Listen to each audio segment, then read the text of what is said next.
Whoa, Monday morning. Monday lunchtime, Stuart. What? Monday noon. Yeah, well, that's Monday morning somewhere. We'll start again. No, just kidding. Yeah. All right, everybody. All right. The world feels like it's spinning. Why? Welcome back to the Rant Network. My name's Stuart Brisgell. That's David Solomon. But let's step back for a moment and acknowledge something that every person, left, right, and center, is apolitically exhausted. Every headline feels like it's a warning shot. Every protest seems to be louder than the next. Every geopolitical crisis seems to be connected to something bigger, darker, more coordinated, designed to shake the foundation of Western society. And do you know what? People everywhere are becoming afraid. They're not just being afraid of suddenly becoming fragile. They're afraid because the sense that the stakes are higher and higher, and the media is spinning it faster and faster. When you talk about global fears and disruptions and spreading from campuses to the capital, from TikTok to foreign battlefields, there's no place where fear becomes more concentrated. And when we're discussing conflicts involving Israel, Hamas, Iran's proxies, and the broader Middle East, there's no bigger price than that. Fear doesn't come from Israel defending itself. Fear doesn't come from extremist groups exploiting civilians, destabilizing regions, and trying to export chaos to the college campuses, to the city squares, to the corporate workplaces, and every media network in the world. Yet somehow the Western world is incredibly being seen and scrutinized even more. Isn't it bizarre, David? You know, Stuart, it's a great start, and it's gone beyond the bizarre. It's actually gone to the depths of stupidity, and people are just trying to turn a blind eye. Last week, I met somebody here in Montreal, and he's trying to convince me that I'm a conspiracy theorist. That what we're seeing right now when it comes up to these protests and what we see with all this stuff, it's just a small fringe group. That what's happening here, hey, listen, they're trying to help the folks in Palestine. And I'm scratching my head, Stuart, and I asked him, I said, let me ask you a stupid question. How is ramming a car through a marketplace in Germany helping the people in Palestine? He looked at me like, what are you talking about? I said, every Christmas for the last couple of years, someone's ramming a car through a marketplace in Europe. And this year they've had to beef up security almost like threefold because they're worried someone's going to try again to disrupt it. Nativity scenes destroyed in churches. Macy's and other places during Black Friday, the Apple Store, all these kinds of disruptions. And then my favorite one is that it's time to bring the torch to Italy, the Olympic torch, and they're Palestinian protesters, quote unquote, disrupting that. How does that help? It doesn't. It's not even real. It's not even what it's about. Nope. The interesting thing is whenever you go look at any protest, whether it's Mamdani talking about socialism in New York, or whether you're talking about something else, there's a Palestinian flag, because that has now become the symbol of oppression and rebellion. What? How does this help people in Gaza? Nope. Stuart, I'm going to sidetrack for just a second because there's one body left of a hostage. One. And the world keeps giving Hamas this pass. No. You're okay. Israel's at fault. Israel's holding off on the ceasefire. And we're going to punish her. And I'm like, how does that have anything to do with helping the people in Palestine? I'll give you another example of what I'm talking about. The Eurovision, the global European music contest, which brings in from public broadcasters a performer for the Song of the Year, the European Song of the Year. You know, Stuart, Israel is consistently been in the top 5 for years in this in this contest. And you know who gets pissed off? Ireland, Spain, Holland. You know what? They now try to pass within the Eurovision the opportunity to what? To boycott, to make sure that Israel cannot compete. How does this help Palestinian children? No, I David, don't know. Well, does it bring does it bring them food? Does No, it no, bring no. them jobs? Does it Stuart, bring them Stuart, again, safety? Does it again. bring them self-determination? Well, hold on. You know what they wanted to do now? Bring Palestine in as a contestant. So just want to understand something. How does this help the people in Gaza? It doesn't. What is created here today and what people are starting to maybe wake up to is what you see isn't what you get. It isn't really about Palestinians. It's about anarchy and disruption and chaos. And what you see even in Minnesota with the Somalis, you know, when you finally point the finger in the direction of where the problem is, the woke folk wake up, spearheaded by Ilhan Omar. How dare the president talk like that? This is not what it is. And again, try to divert your attention thanks to our friends, the Great Alliance, media, politicians, universities, and the arts community. This alliance of hate is trying to create this disruption and anarchy. But you know what, Stuart? You know who's laughing their asses off? Qatar, Iran. This whole notion of trying to create, this Sharia law. Stuart, there is post after post after post after post that you'll see imams, religious Muslim clerics, standing up in their mosques declaring Sharia law wherever they are. And they are taking over, they want to take over community after community after community. And when there's a pushback, like Governor Abbott did in Texas, he's a racist. The term again. This kind of anarchy, this kind of disruption has nothing to do with Israel. It's anti-Semitism at its best. It's anti-Americanism at its best. And it causes so much problems and disruption. But yet, you still have your gays for Gaza who still think that this is all about them. You still have your fatties for Gaza who still think it's about them. You have your blacks for Gaza who think it's all about Gaza. They've been duped, Stuart, and they won't admit how duped they've been, that they hooked their wagon to the wrong side, as we've said for years now. But now the truth has come out that they're not about Gaza, that there's another agenda in there. And that when you follow the money, you find that these are terrorist organizations slowly but surely investing in your infrastructure, slowly but surely investing in your community, slowly but surely putting in people into your community so that they can create this movement. Look what's going on in places like Michigan and Minnesota and now New York City, in London, in Belgium, in other markets. This is what's happening. This isn't conspiracy theory, people. This isn't QAnon. This is reality. David, but it's strategic.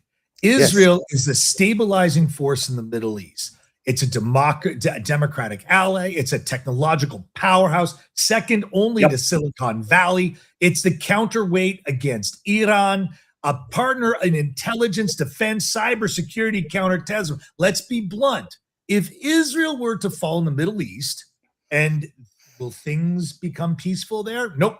It'll become a vacuum, one that Iran, Russia, and China are dying to see happen, right? Mm-hmm. The Republican argument has always been strength deters chaos. Peace requires leverage.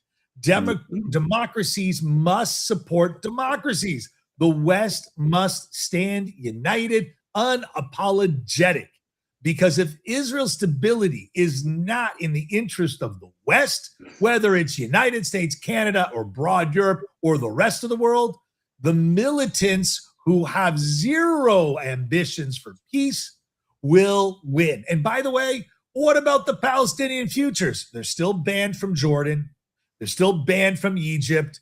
They're still banned from Saudi Arabia, UAE, and even Qatar. A stable Middle East would be a prosperous Palestine. a society that everyone has interest in. But they don't want. The West has pumped in billions of humanitarian aid, but it seems to go without helping the people in which the world wants to help. Even the Israeli government goes out of its way to protect people that aren't its own, that caused the October 7th, that are running in the streets, murdering and massacring because of the brainwashing of this insane movement. That you're right. You mentioned Soros. It's not just George Soros. It is the hate of the world coming down.